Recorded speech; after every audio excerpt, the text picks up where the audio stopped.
आज आमच्या दोघांचं अचानक घडलेलं दर्शन स्वामी समर्थांचं.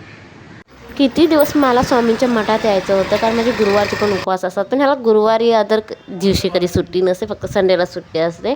मग आज संडेला आम्ही फिरायलाच बाहेर पडलो आणि त्यातूनच हा अचानक घडलेला प्रसंग. आणि हा स्वामींचा मठ ना खडवली स्टेशनला जाता जाता मध्येच रोडमध्ये आहे, तरी पण मला कधी जायला भेटलं नाही. आज अचानक आमची दोघांची 12ची ट्रेन चुकली आणि 1 तासाने ट्रेन होती. तर आज मी म्हटलं पण जाऊयाच. ट्रेनला पण लेट झालं, म्हणजे ट्रेन पण 1 तास लेट होती आणि म्हटलं स्वामींचं पण दर्शन होईल. म्हणजे अचानक घडलेला हा प्रसंग होता आमच्या दोघांच्या लाईफमध्ये. म्हणजे आम्ही जाणार होतो टिटवाल्याला आणि जाता जाता आम्हाला स्वामींचं दर्शन पण झालं.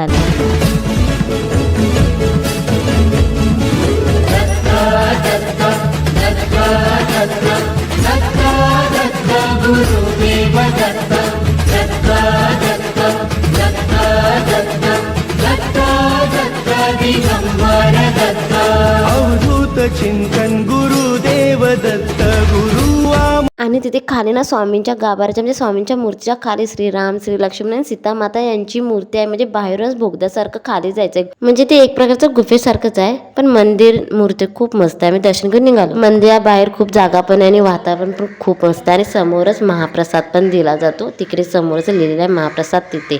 आणि मग आम्ही स्वामींचं दर्शन घेऊन निघालो, कारण पुढे टिटवाळ्याला पण जायचं होतं, गणबापाचं दर्शन घ्यायचं होतं आणि अन्नपूर्णा हॉटेलला पण जायचं होतं. मग आता आपल्याला इथे समजा व्हिडिओ पण चलो आणि टिटवाळ्याचं गणबापाचं दर्शन आणि अन्नपूर्णा हॉटेलचा ब्लॉग बघायला विसरू नका. बाय.